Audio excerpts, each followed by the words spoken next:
All right, Gabriel, Rockhill, thank you so much for coming on to Reimagining Soviet Georgia. Thank you so much for having me on. So why don't you introduce yourself? Who are you and what do you do? So I am a philosopher, writer, and activist. I mainly focus on the kind of history of the modern world and contemporary struggles around imperialism and cultural imperialism.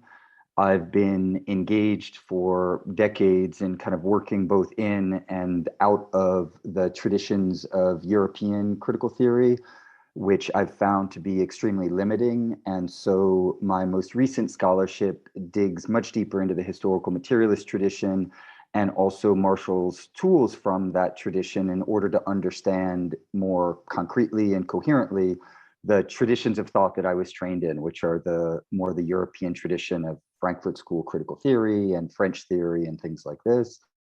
So this is at least a kind of opening way of presenting, some of the things that I'm interested in, but I'm sure we'll get into more of them as the conversation unfolds. Great. I read your article, the CIA and the Frankfurt School's Anti-Communism, and I thought it was really interesting because the Frankfurt School and Western Marxism are, known to be Marxists, but then you make this claim that they are afflicted by anti-communism.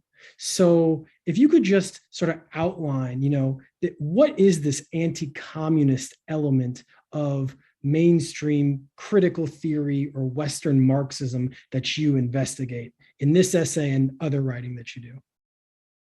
Well, what's remarkable about the history of Western Marxism, and that I didn't know when I went through my own training in higher education, is that it's largely a product of a series of material forces that I now understand are the forces of cultural imperialism, meaning that there's been a vested interest on the part of the imperialist ruling class, as well as their political state managers and the professional managerial intelligentsia, to transform the deep history of Marxism as a scientific weapon of class struggle from below into a palatable form of Marxism that works seamlessly with what the Central Intelligence Agency called the compatible left.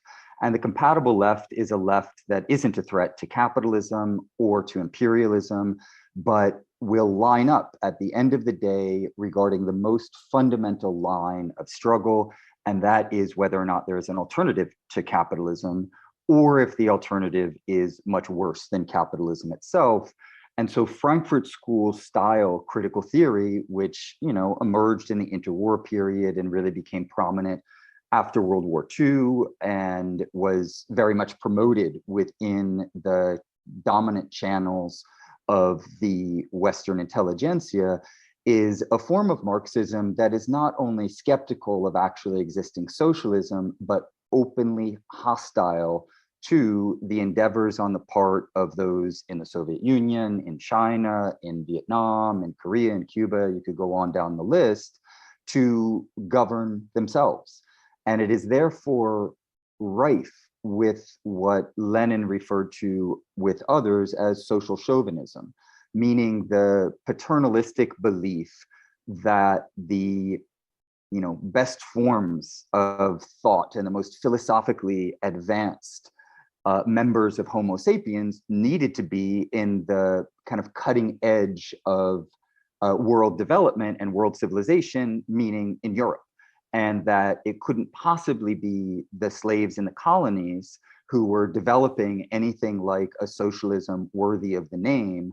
And so this is one of the fundamental divisions, I think, between what people call Western Marxism, or some people call it cultural Marxism on the one hand, and then Eastern Marxism or revolutionary socialism on the other, meaning the former tradition, which is the Frankfurt School is part of, is not invested in developing socialism in the concrete world. Instead, it's invested in criticizing socialism in the actual world even more vociferously and with a greater kind of rabid form of critique than they call into question capitalism.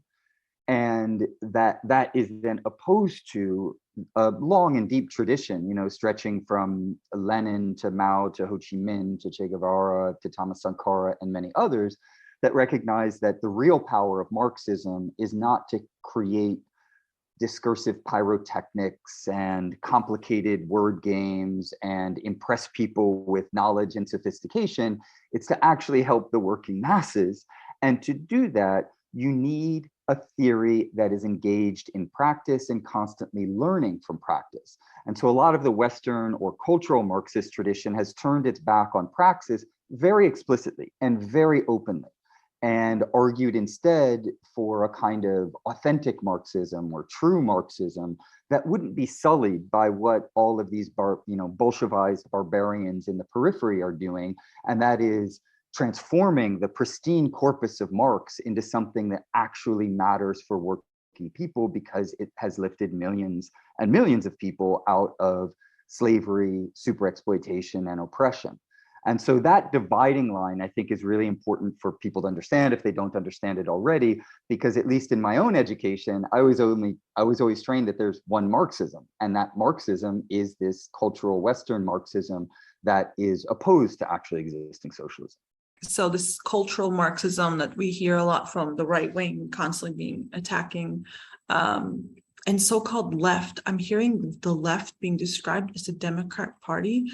And I'm so confused. Like lately, I've just been like, who are they talking about? This constant, Elon Musk's rants against the left, of them controlling Twitter apparently, and this left being equated to some kind of, Democratic Party / wokeism is one of the strangest phenomena. Like, I could see now that all the signs were pointing to this, but like still so flabbergasted, and being the people that are actually oppressing the left being labeled as the left, so confusing to me, and just disheartening as well. Maybe you can speak about this new phenomena that they've somehow made the bad people that the real people, regular people now hate is the left, which is not the left, but they have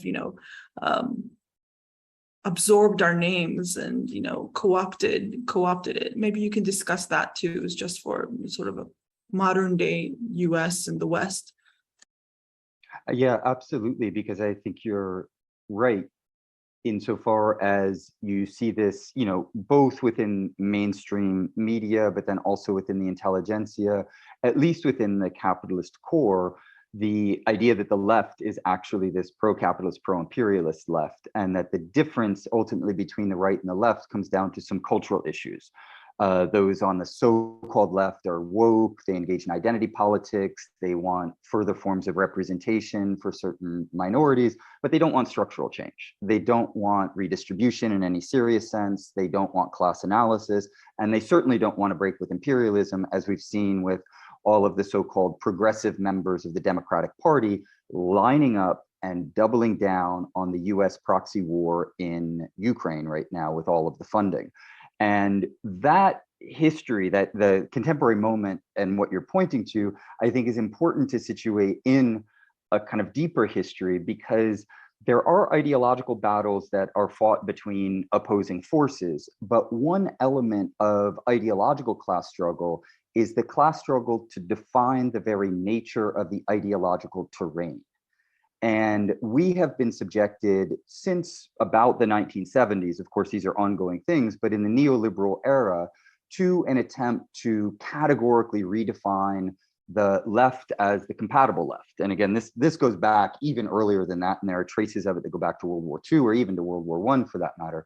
But what that does, it displaces the entire ideological terrain, because then the left becomes divided between the communist left or the revolutionary socialist left that is considered unpalatable, beyond the pale, etc.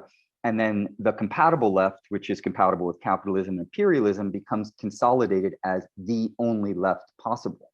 That ideological struggle to define the very terrain of ideology has unfortunately, within certain sectors of global society, been won.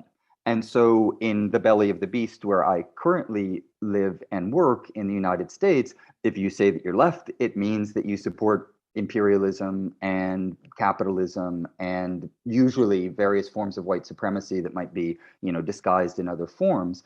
And so that's been an ongoing political project. And in fact, the Frankfurt School that we mentioned a moment ago is directly linked to this, because in the very early years of the Frankfurt School, in the wake of World War I, it was originally founded as a kind of Marxist or Marxian think tank, bankrolled by a capitalist, in order to explore the reasons for the failure of the Russian Revolution to spread westward, and then became interested soon after that in the question of the rise of fascism.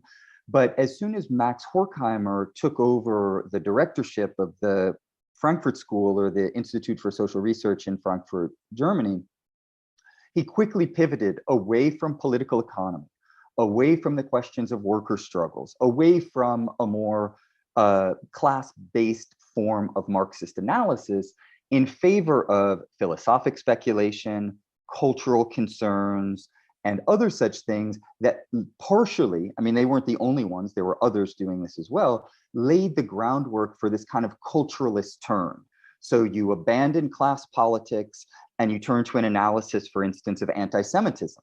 And one of the extraordinary things that the Frankfurt School did is that they were funded by rather suspect sources that have connections to the Central Intelligence Agency to examine the supposed anti-Semitism of the workers' movement in the United States at a point in time at which it was very clear that the anti-Semitism, the principal anti-Semitism that was driving world politics, was the Judeo-Bolshevik conspiracy that had been concocted by Hitler and the Nazis. And that if you were looking for people who were anti-Semites, you could easily look at the Nazi Party, not at the workers and the communist struggle against anti-Semitism. And so in that regard, you have this displacement away from class analysis and in the favor of a culturalist analysis of anti-Semitism that lays a lot of the groundwork actually for what identity politics would become in the neoliberal age. And Todd Cronin's book, Red Aesthetics, actually has a chapter on this that I think is quite insightful, because he highlights this kind of pivot from class to culture as being an integral aspect of redefining the left as a culturalist left, not as a left rooted in class analysis. And I should add to that that this has also then developed a straw person representation of Marxism in the historical materialist tradition, because unfortunately then it has hammered home the mistaken idea that historical materialism has never been interested in race or gender or sexuality or nations and ethnicities, which could not be further from the truth. Of course, one of Lenin's principal platforms was the self-determination of nations. It was an anti-racist platform. Ho Chi Minh recognized that the strengths of Leninism were, amongst other things, the call for the slaves of the colonies to revolt, and that the global racialized working class in the imperial periphery had to be one of the fundamental sources for a revolutionary socialist transformation of society, in addition to, as Lenin said in his conversation with Clara Zetkin, women. He clearly stated the Russian Revolution would not have succeeded if it was not for the participation and the leadership role played by women. And so the history of actually existing socialism has been the history of not representing or giving certain forms of, cultural symbolic gestures to those who have been historically quote unquote underprivileged. They've actually been super exploited and oppressed.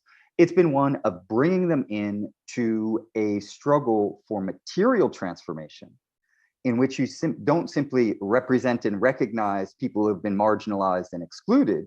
You change the structures of exclusion so that you truly empower them and give them autonomy over their lives, politically, economically, and socially.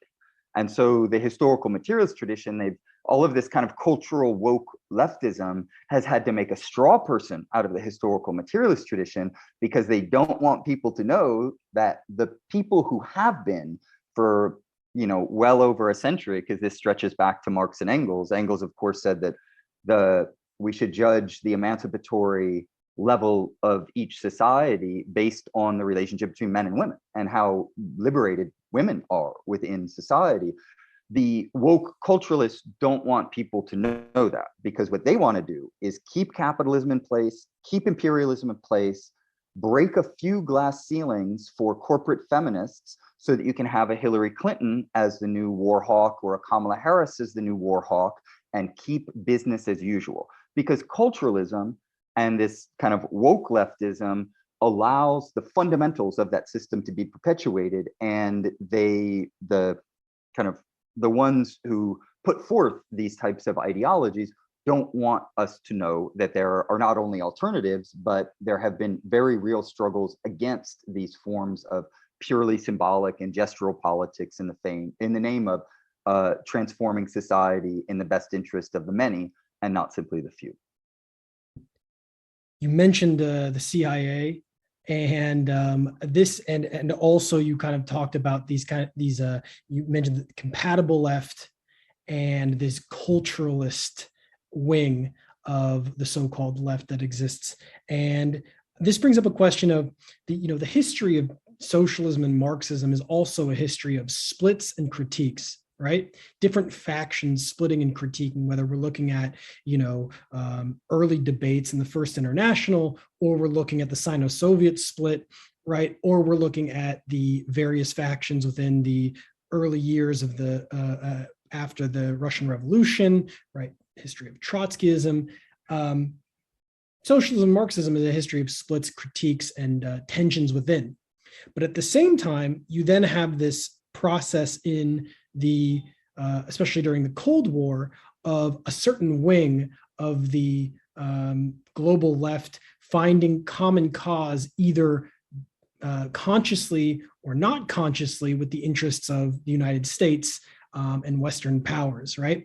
You saw some of this maybe during World War I, when some leftists would side with the Allies or whatever, but really, especially your work goes into this idea about how there's this, the Frankfurt School, or even and others their ideas will become not only compatible with, but actually be instrumentalized by the interests of the United States.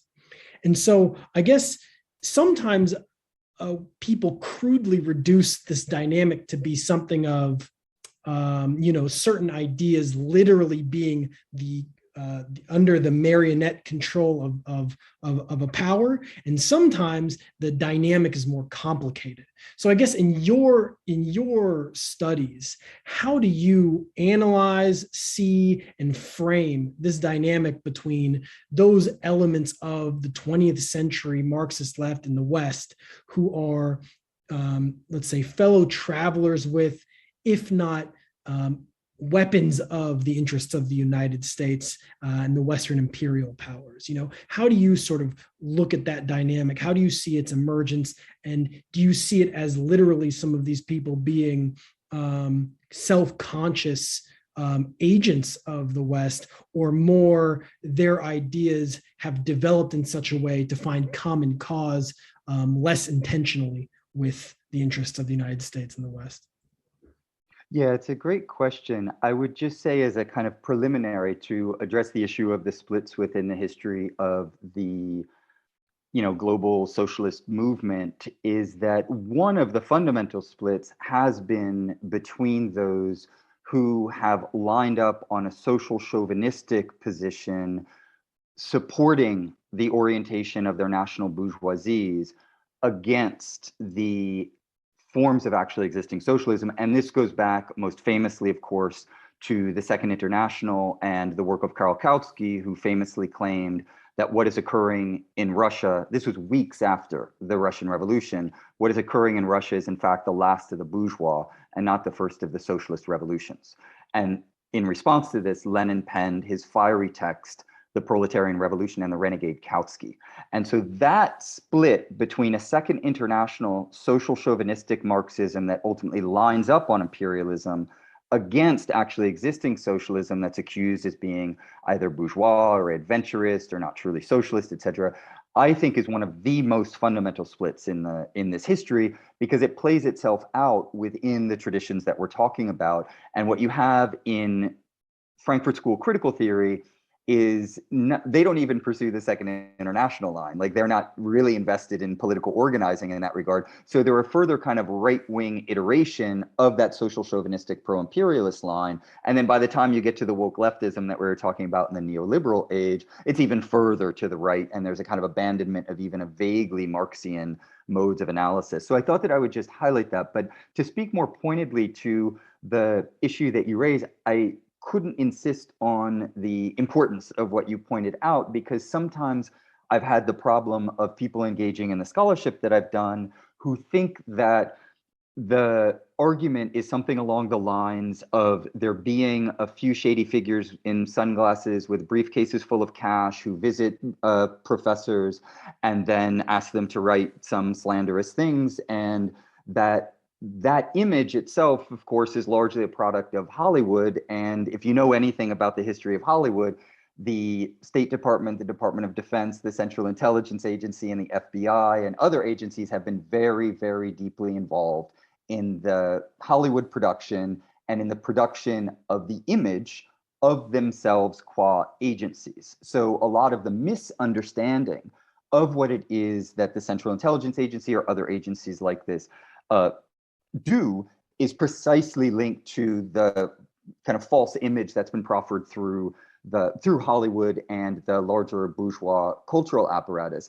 And so I think it's much more coherent to understand, and this is the counter model that I've put forth, is that we have to look at how not just individuals function as free intellectuals who might then be offered certain deals, but instead begin the other way around from the point of view of the entire system of intellectual production, circulation, and consumption, or what Bertolt Brecht referred to as the bourgeois cultural apparatus.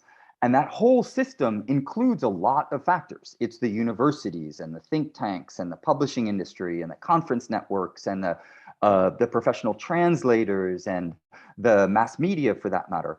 All of that means that there's an extant system that mediates the relationship between individual intellectual production and its prominence within the larger social and political world. And so if we begin then from the point of view not of intellectual production, but from the point of view of the system that produces intellectuals, that then produce the products that are some of the products that we're talking about, what we see is a very clear pattern of relationships. And I might just touch on two examples that will make this quite concrete for your listeners. One is the Information Research Department that was set up in 1948 by the Foreign Office in Great Britain. The Information Research Department, or the IRD, was an international anti-communist propaganda network that was clandestine, but had far-reaching effects on this bourgeois cultural apparatus that I'm talking about.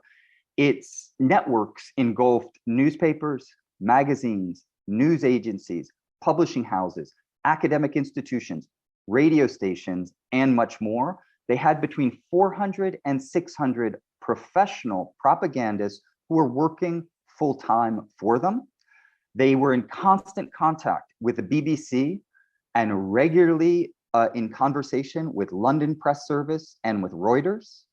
According to Hugh Wilford, who's not a communist, who is not a historical materialist, but who has looked at the material record regarding the IRD, he claims the following, quote, by 1950, the IRD had succeeded in establishing permanent channels for the routine transmission of its by now considerable output of anti-communist propaganda all over the world.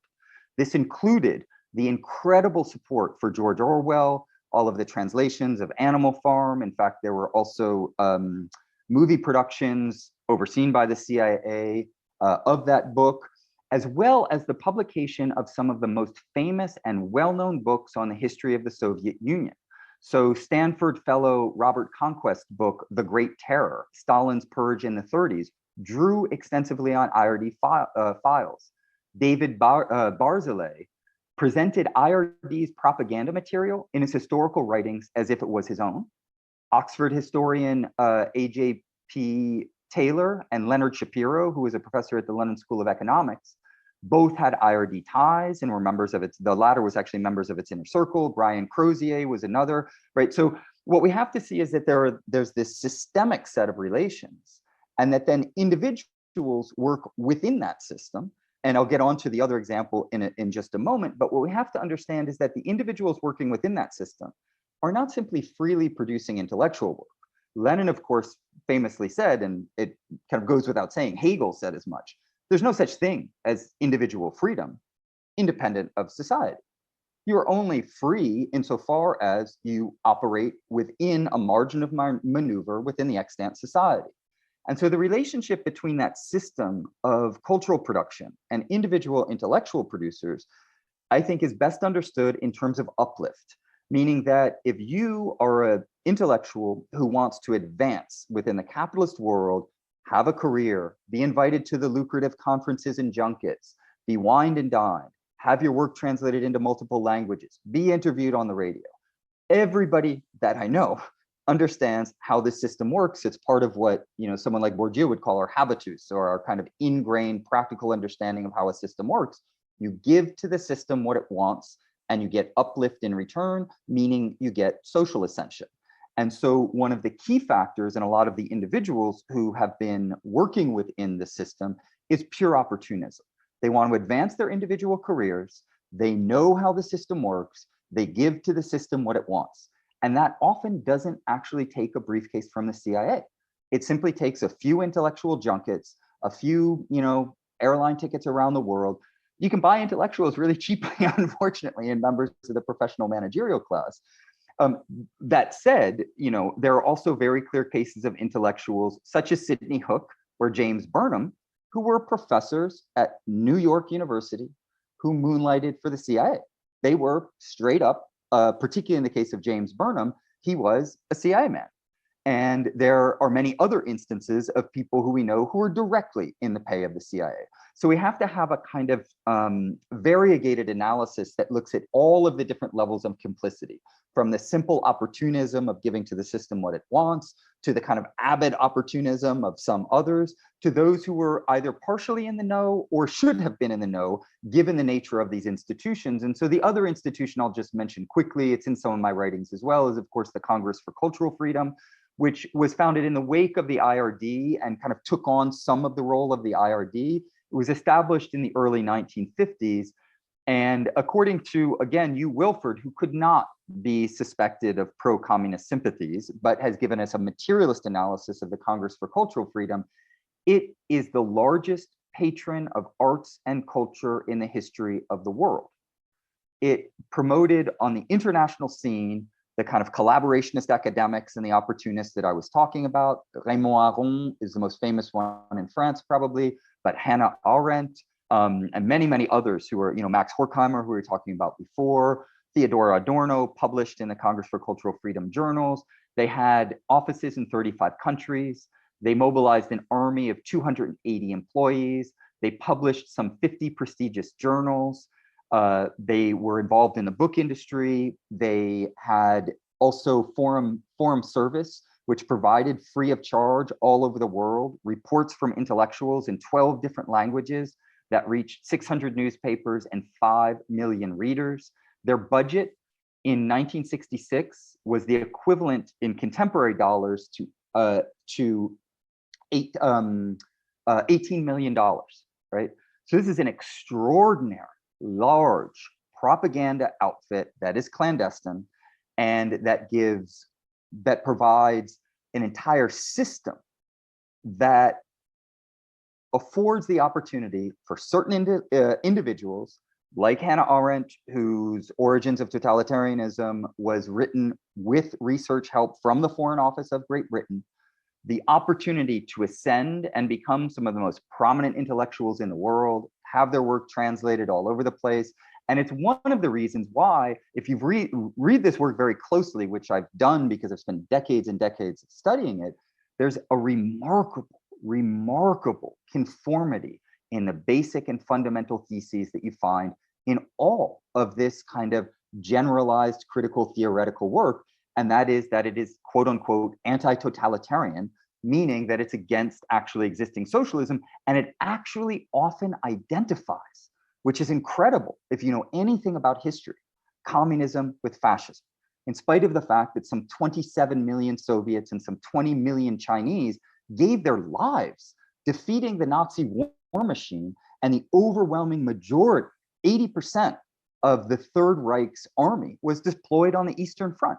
So the world historical defeat of Nazism was thanks primarily to the Soviets and the Chinese. And so that ideological idea is, it takes an enormous amount of resources, power, and control to turn history on its head and to make things that are opposite, fascism and communism, into things that are the same. And so I think it's that broader understanding that we need of the bourgeois cultural apparatus and how it relates to individual opportunism, instead of simplistic models that are based on basically CIA-produced Hollywood versions of how the CIA works. In the Cold War, the US government would use narratives, political narratives, historically, the weapons of the left, in order to develop an anti-communist narrative, both for domestic purposes and for foreign policy. One of the things being, in particular, this idea that the real imperialist is the Soviet Union, right? This is the classic one, the red imperialism.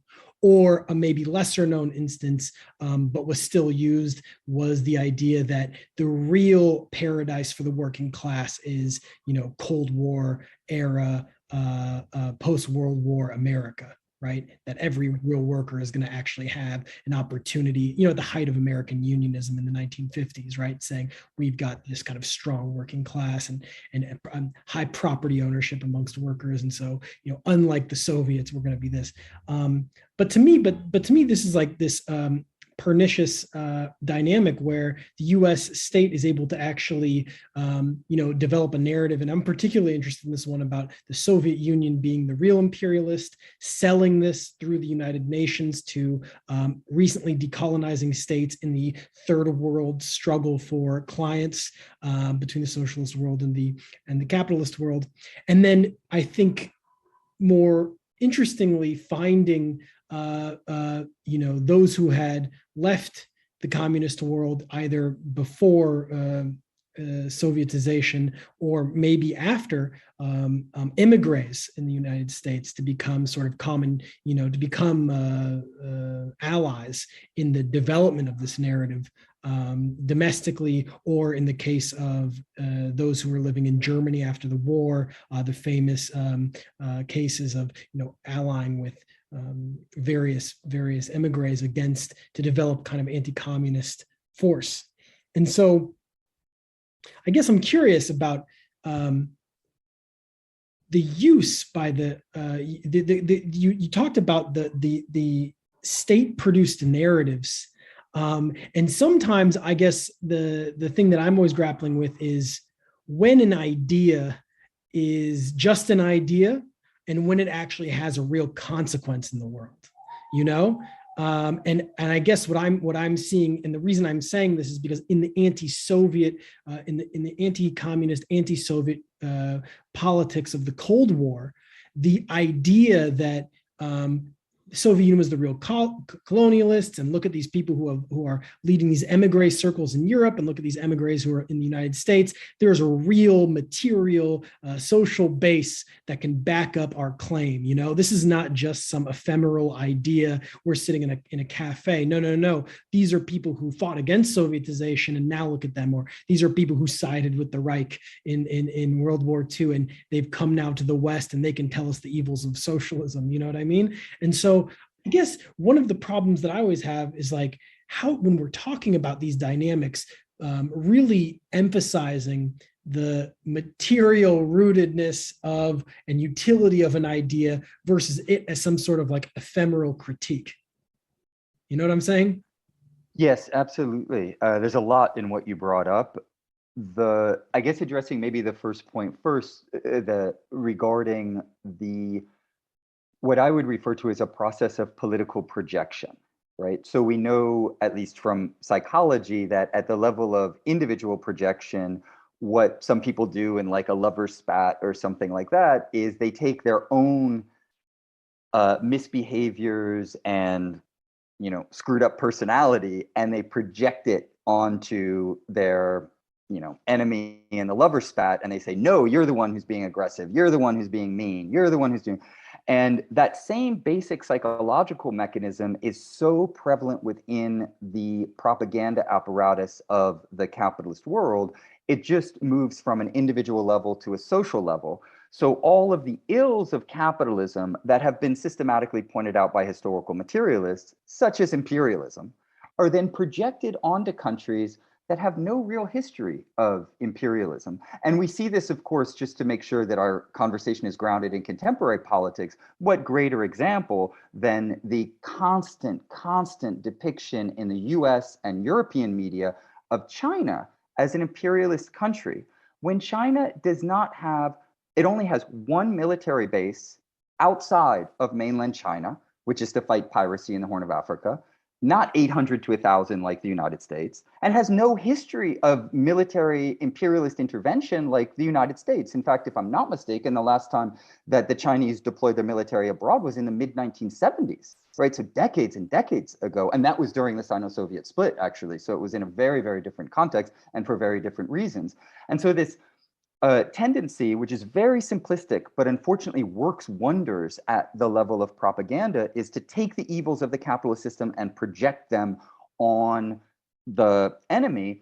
And then in order to try to shore that up, and this addresses the second point that you raised, which is equally important, is that they valorize, or they've tried to, because a lot of these CIA operations actually failed in many different ways. And there's an interesting book that came out recently on the use of dissidents, in particular Soviet dissidents in the West, and all of the failures along the way.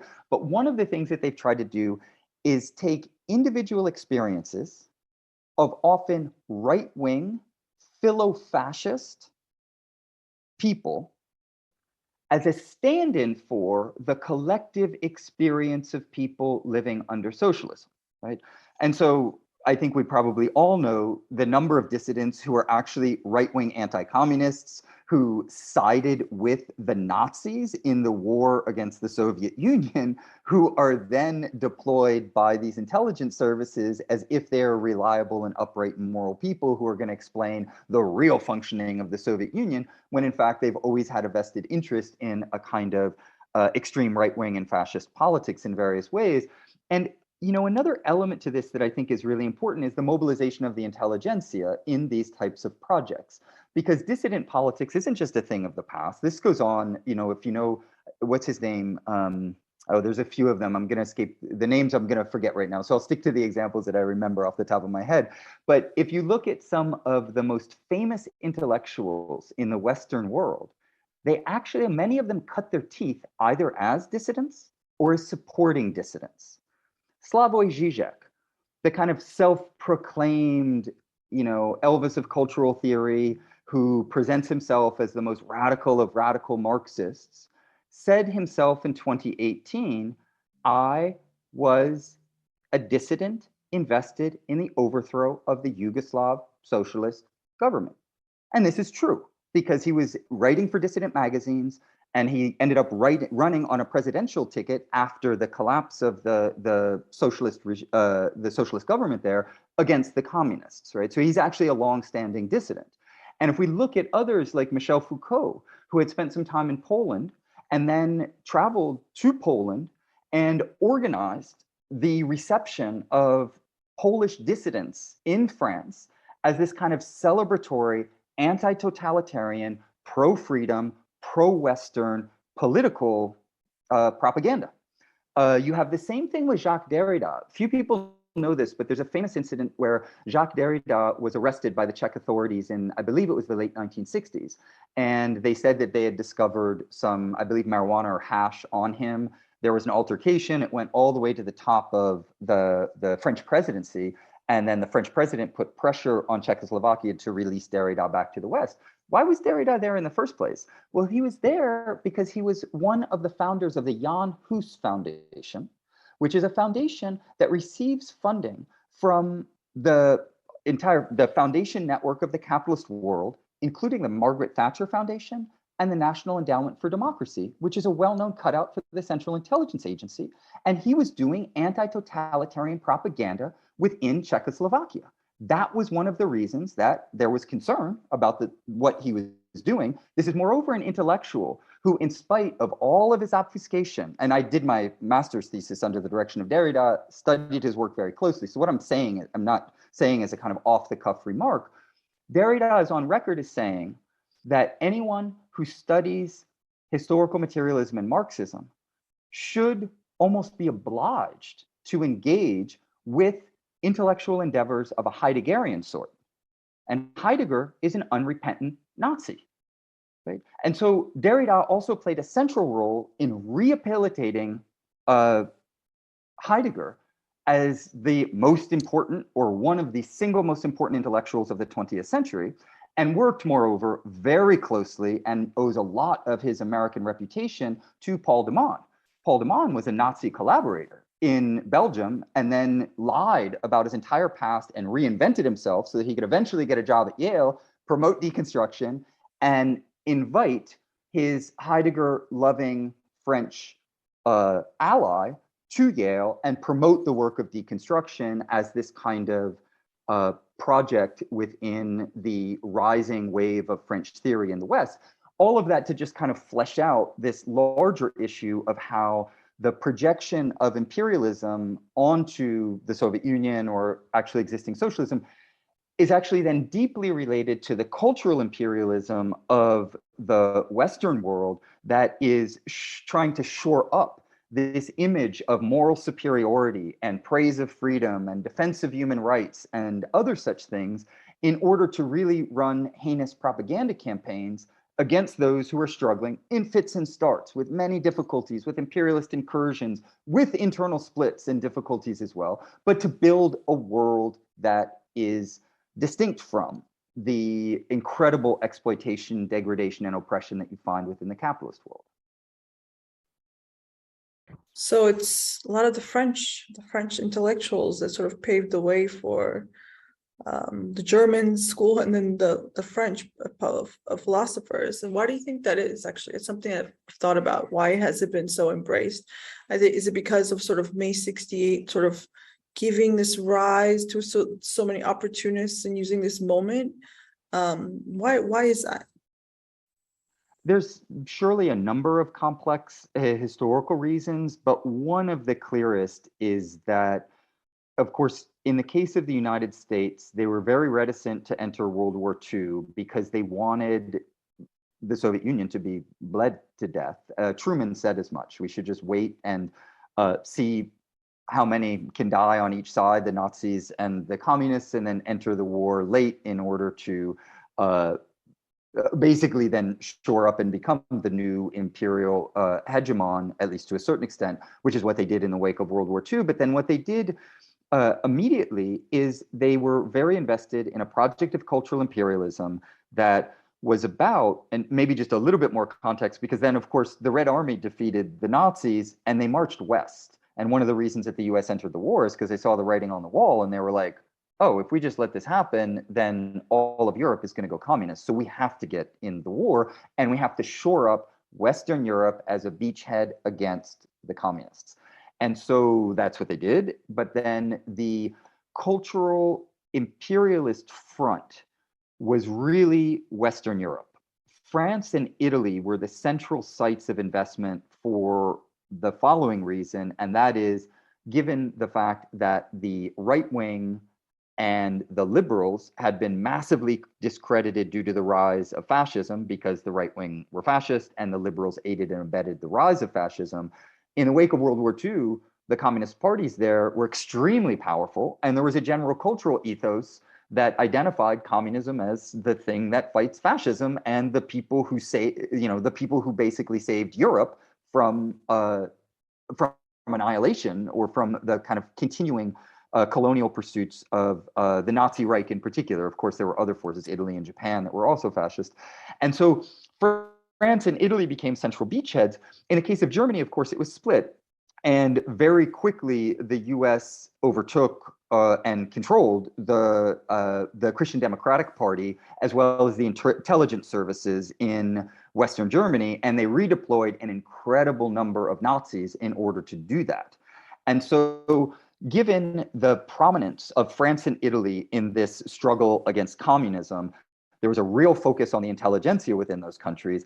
In the case of West Germany, I think there was already quite a bit of there was less of, given the fact that the Nazi Reich was there, and the communists were the first people who were sent to the gas chambers, there was much less of a kind of communist element. But of course, Germany was centrally important for a few reasons. One is that between the First World War and the end of the Second World War, the US and Germany basically handed the baton back and forth to try to destroy Bolshevism in the East. And so they were long-standing imperial partners in that agenda. And the ruling class, we have to see, even though there were wars between those countries, we have to see that the ruling classes understand how wars work, right? They're on the side of the ruling class, meaning they're the ones who benefit from these wars.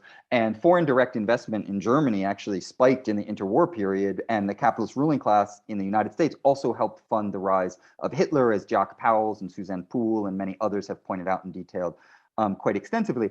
And so I think it really needs to be understood that it's that Western European front, both kind of culturally, politically, and socially, that was integral to pushing back what was understood on the part of the Western capitalists as the barbarians at the gates, because here these Bolsheviks are, proposing a different way of organizing society where, instead of being slaves to the capitalist system and slaves to imperialism, they could self-determine.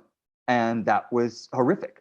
And so the shoring up of Western Marxism and Western kind of culturalism and cultural politics in general was overall, I think, a war on, the alternative, and making sure that as much as possible, at least, because there were many, many failures along the way, the Western intelligentsia turned away from the Marxism, which was kind of the lingua franca of the Western European intelligentsia definitely in the 1930s, but then also in the 1940s and 1950s. Right. And so actually French theory, as we see it rise, and German style critical theory, we can't forget that Jean-Paul Sartre and Simone de Beauvoir were both Marxists, right? They weren't members of the Communist Party. They had a complicated relationship to some aspects of the Communist Party in France, but they were fellow travelers. They were anti-imperialists. They took some positions that I disagree with, but they were invested in global class struggle and were far, far, far to the left of Foucault and Derrida and Adorno and Horkheimer and Marcuse and all of these people. And so Marcuse, of course, has his own trajectory, and we could talk about that because he came a kind of figure in New Left politics, but was definitely opposed to the Soviet Union and to China, and was instead in favor of a kind of student-based politics or rebellious politics and things like that. So sorry, that might have been a little bit too long, but just trying to sketch out the broader scope of some of these struggles. No, thank you for that. Actually, I would want even more information, but I could see that some people might get bogged down by too many details, especially if they don't have any reference to any of the French philosophers and French so-called left. So, so this whole thing really begins, and why you're so interesting for us to even interview, is really this complete abandonment of Soviet Union, this so-called compatible left, which I really like the terminology. And this idea, of totalitarianism has become so common to use the terminology. We actually started this podcast, and the first thing we said was like, we are not going to use these terms or invite anyone on who believes this or like wants to talk about totalitarianism. So can you discuss more, because it feels like people think that that's so normal to discuss Soviet Union's totalitarian terms, or even sometimes like China now, but that could be even up for more. What is the nature of China? I don't want to get into that, but like sort of like Soviet Union, why it's equated. And I find it so interesting because it's this bastardization of Marx, which he says like it's a social system. He's like, it's a capitalism, everything is sort of affected by capitalism. And it's like Arendtian, like more hyped up version of totalitarianism is like trying to use these Marxist concepts to then try to denounce Marxism in this really ugly kind of way, very vulgar. And so I would like to maybe like talk about that, and that also leads to how communism has been criminalized in the West, and this war that has been unleashed for many years, decades, sort of first conditioning the fertile ground to then how it could be denounced later on by the Polish and the Lithuanians and so on after the collapse of the Soviet Union. The West also giving them these ready-made and philosophers and so on they could draw on from, and even the Holocaust being as a example of them, how the Holocaust memorials happen, them copying it and sort of copy pasting it and applying it to the victims of communism. So maybe you can address this totalitarianism and how ultimately communism has been equated to Nazism. And in some ways that is still the war is raging, but they have won this battle. Yeah, it's a really important point. The term and the concept of totalitarianism, I would say one thing that might be a little bit different than what you touched on, and it's actually not research that I've done myself, but the great Domenico Losordo has pointed out, and given the rigor and depth of his analyses and the fact that he's someone I'm constantly learning from myself, I take it that he's probably right on this front, is that the term and concept actually has a deeper history, and that was the communist critique of capitalism as being a totalitarian society that tries to control every single aspect of social and political life and has been invested in this kind of colonial dynamic of setting up concentration camps in the global periphery and using them to totally control the populations there. And he sees this as well as playing itself out in the Nazi Third Reich, because it was a goal. One of the goals was the total annihilation of the race that was targeted for elimination, and that was the Judeo-Bolsheviks. And I think it's important to see that there's a confluence between these two groups, at least in the minds of some of the Nazi leaders. So that is one use of totalitarianism that I think is very much worth exploring and investigating. But of course, everything that you say regarding the more contemporary uses of totalitarianism is absolutely spot on. And one of the things, and this relates more to some of the research that I've done myself, is that the term was really weaponized in the post-war era. And there are two figures to point to in this regard, one of whom you already highlighted is Hannah Arendt. And as I mentioned in passing, The Origins of Totalitarianism was written with support and research help from the British Foreign Office. So there are the footprints, or the handprints, or the fingerprints, if you will, of the British intelligence on that book itself, which should raise some very serious questions about the way the concepts used, the way the research was done, and other such things. But of course, the other major figure was Zbigniew Brzezinski, who was Jimmy Carter's national security advisor from 1977 to 1981, who in the mid-1950s also co-authored a book on totalitarianism. And very much like Arendt and many of the other ideological uses of the term totalitarianism, there was an attempt to do the impossible.